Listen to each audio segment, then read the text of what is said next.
Sis dan bro, untuk pertama kalinya seorang kepala negara Republik Indonesia mengakui telah terjadi pelanggaran hak asasi manusia berat.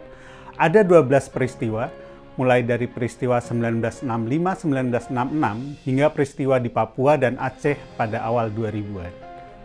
Presiden Joko Widodo yang melakukan terobosan penuh makna ini. Pak Jokowi telah menjadi pemantik dari obor perjuangan demokrasi. Ini sungguh keberanian politis yang luar biasa. Puluhan tahun negara abai dan menutup mata dan juga mengabaikan hak-hak para korban dan keluarganya.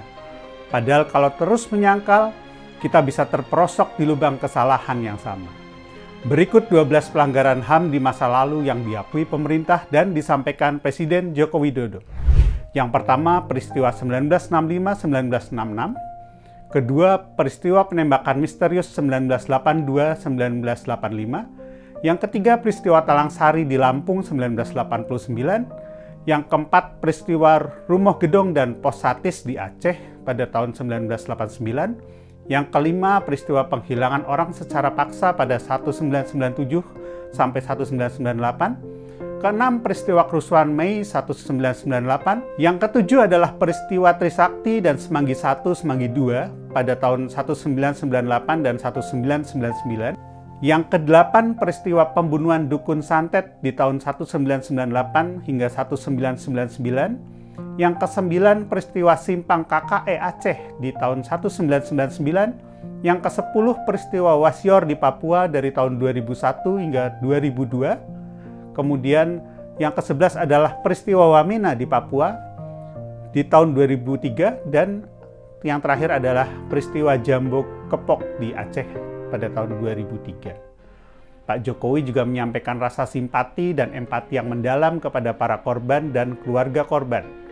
Untuk itu, pemerintah akan berupaya memulihkan hak-hak para korban secara adil dan bijaksana tanpa menegasikan penyelesaian yudisial.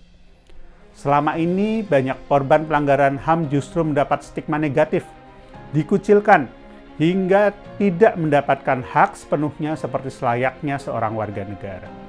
Menurut PSI, pengakuan ini sangat penting. Dengan pengakuan ini, kita akan belajar dari peristiwa-peristiwa di masa silam dan negara akan bersungguh-sungguh mencegah terjadinya pelanggaran HAM pada masa mendatang. Pengakuan ini juga akan menjadi langkah yang sangat berarti dalam pemulihan luka sesama anak bangsa yang berguna untuk memperkuat kerukunan nasional kita sebagai sebuah bangsa.